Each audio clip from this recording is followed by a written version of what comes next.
This match isn't even necessarily over, but I don't care. I can't bear to watch another minute of it. Are you freaking serious? So Bayern Munich just scored their 10th goal. Who is that? Thomas Muller. Thomas Muller just scored Bayern Munich's 10th goal against Auckland City. And oh my God, this match has been horrific. Have you ever seen a match that wasn't like a preseason match or an A team versus a B team type match with as much of a disparity in the class of the two teams? You don't see this. When's the last time we had a 10-0 blowout in the Premier League or La Liga or, maybe a Champions League match that happens because you get some of the different leagues? But this is horrible. Oh my God.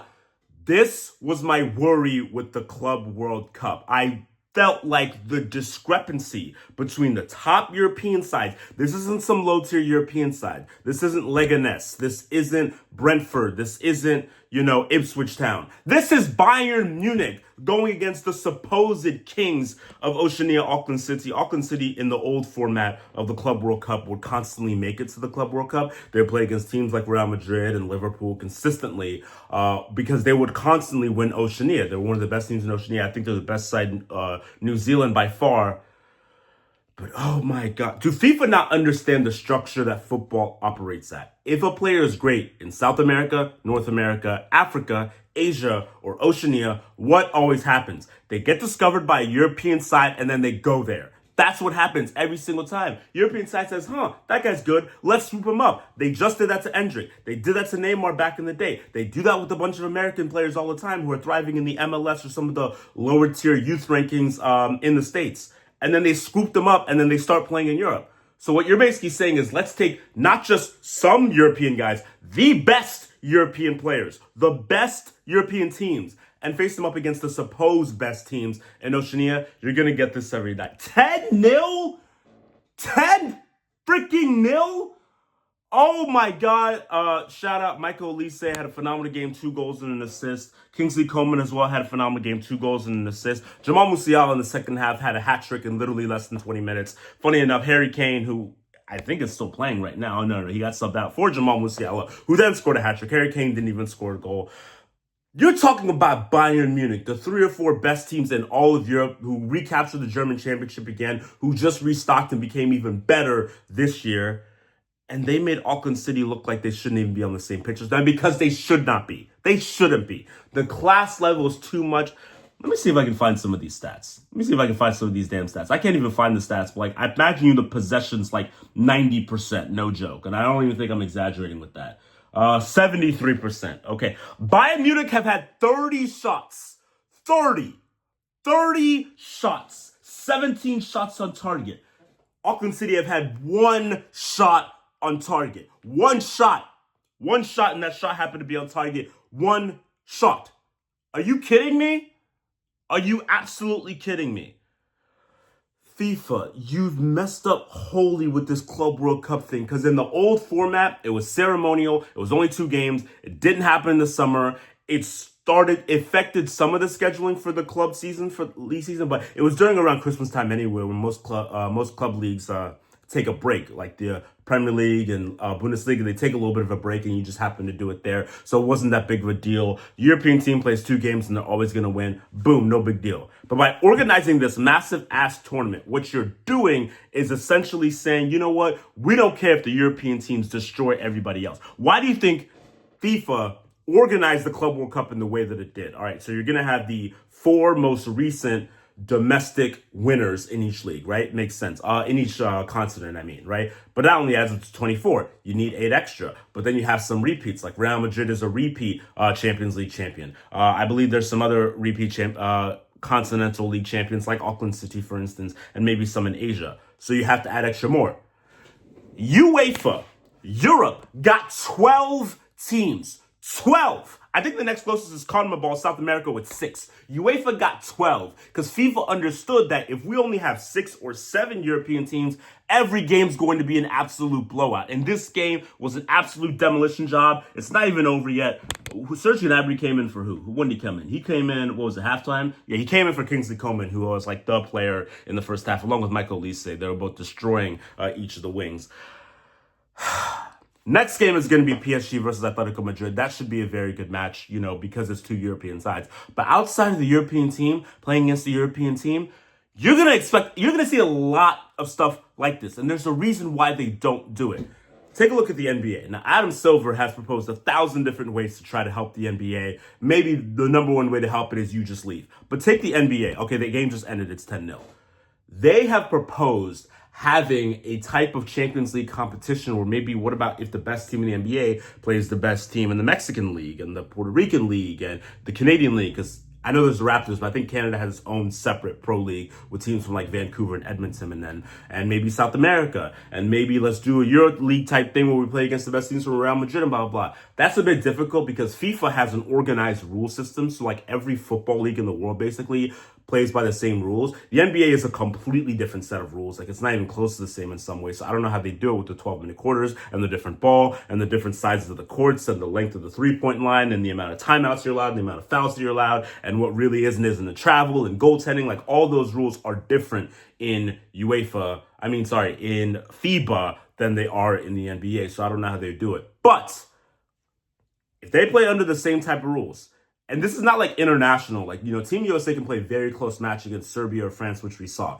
But when you let's say if you take the Thunder, because they'd be the best teams now. Let's say if you take the Thunder or the Cavs or the Celtics or the Knicks, and then you have them play against, whoever the best teams are. Don't even say Real Madrid, because they could probably give them the best competition. Basketball Real Madrid or basketball Barcelona or basketball, Munich, like one of those teams. Like they could do something like that. Let's compare it to someone like whoever the champions in Asia are. That Taiwan team that Dwight Howard played with a little bit. I just saw Dwight Howard at the Big Three yesterday. It would be a joke. I would be surprised if it's 100-50. I'd be like, that's not enough of a blowout. It'd be an absolute annihilation if it's not at least 60 points. And the only reason why it wouldn't be worse is the coach would pull out all the starters and have the bench play against that team, and they would still kill them. The talent discrepancy is way too much because, let me repeat this again, anytime one of these other leagues has a really good player, a best player, an NBA team scoops them up. Or in football's example, a European side from the Premier League or the Bundesliga or La Liga scoops them up. Every time. This is what happens. A lot of these guys played in the lower tiers of football. Do you think they stayed there? Hell no. Like, I think Harry Kane, when he first started, was playing for like a 5th or 6th division English side. What happened? Arsenal swooped him up for a little bit, which is kind of funny, but then he went to Tottenham. He went to one of the big teams. This is what is going to happen. So you're literally playing against teams that have nothing except for guys who are local and guys who are really, really way worse than them against the best players in the world. And you're doing this consistently. And it doesn't even have the type of honor where you're representing your country. So if San Marino get destroyed 10-0 by Spain or Portugal, it's okay. You're representing a tiny part of your country. This is a club. All of you guys know, like, if I had the opportunity to leave, I'd leave right now.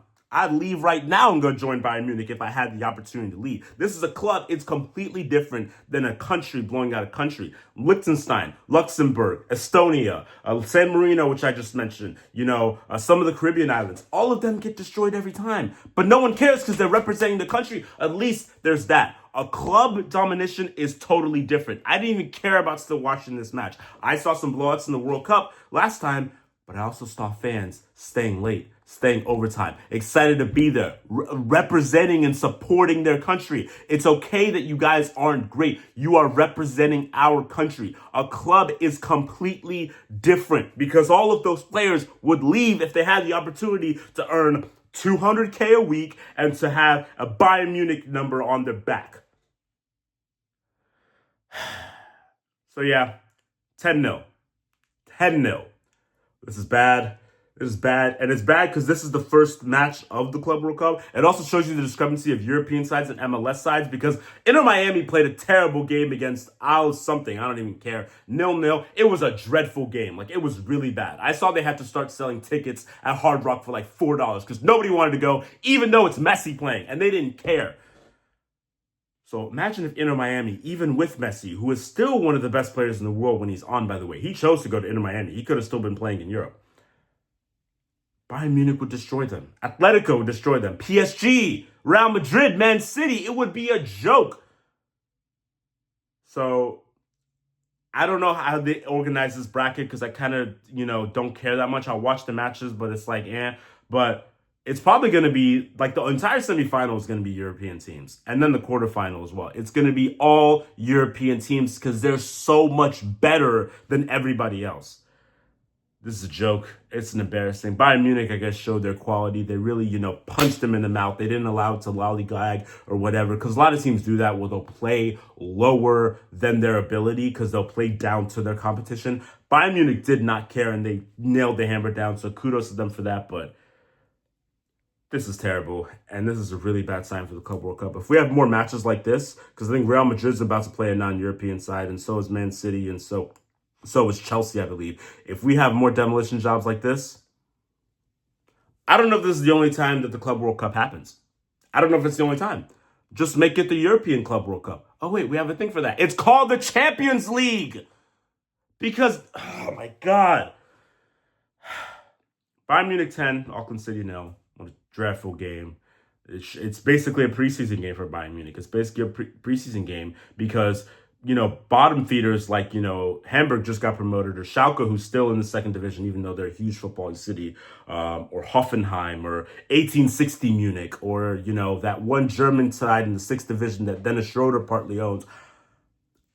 I'm not convinced that they wouldn't give them a harder time than Auckland City just did. I don't know about that. They probably would have given somewhat of a harder time because at least they understand the German words that they're saying. I'm mad. I'm angry. I'm annoyed.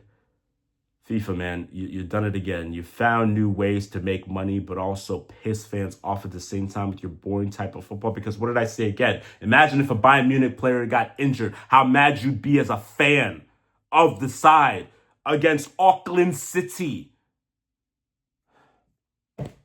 That's all I got because I could rant forever. Thank you for watching. I guess I'll watch PSG Atletico, but oh my God. Jesus! Ah!